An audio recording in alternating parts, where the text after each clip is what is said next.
So does it matter where we get our omega-3s? The simple answer is yes. So fish oils are thought to be the gold standard of omega-3. They contain EPA and DHA. That's eicosapentaenoic acid and docosahexaenoic acid. You don't have to remember them. But they are anti-inflammatory and they support our brain and nervous tissue. And also they form parts of all our cell membranes.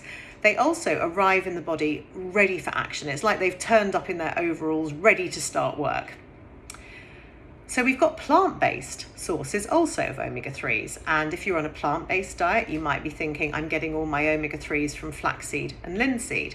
The problem with linseeds and flax seeds is they contain ALA, or alpha-linolenic acid, which is further down the chain. So the EPA and DHA are in their overalls ready to start working.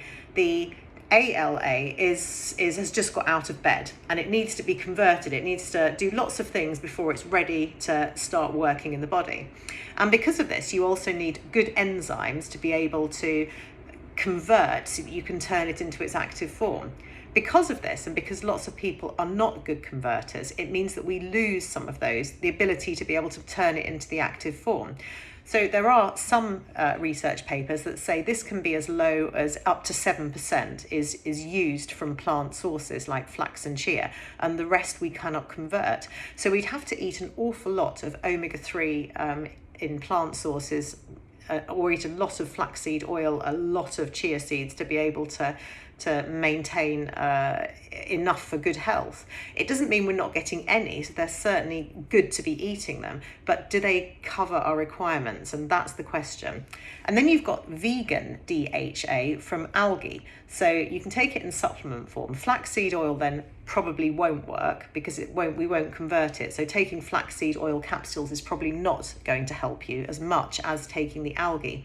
Now the algae are producing the EPA and DHA. They're more DHA heavy, whereas fish oils are more EPA heavy.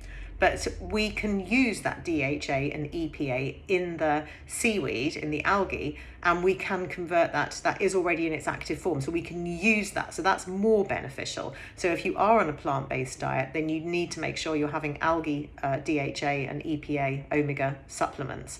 And in fact, that's what the fish eat. So the fish eat the algae, they get the EPA and DHA, and then it goes up the food chain. The bigger the fish, the more the oily fish, the more fish oils it will contain. But they're getting it direct from the algae, so you're just going back to source when you get it from there.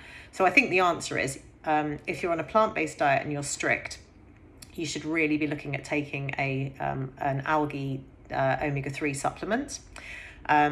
Top it up with flaxseed oil, flax seeds and linseeds, but don't rely on them.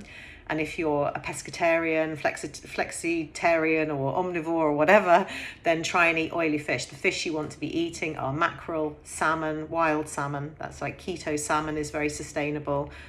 Tinned sardines, anchovies, and also things like herring is really good as well. So they're your oily fish that are going to be really full of the omega-3s, and trying to have that probably 3 times a week. And also actually topping up with fish oils as well can be beneficial for some people in actual fish oil capsule form. So it depends how much fish you're eating and whether you're topping up on chia and linseeds as well. So that's my take on omega-3.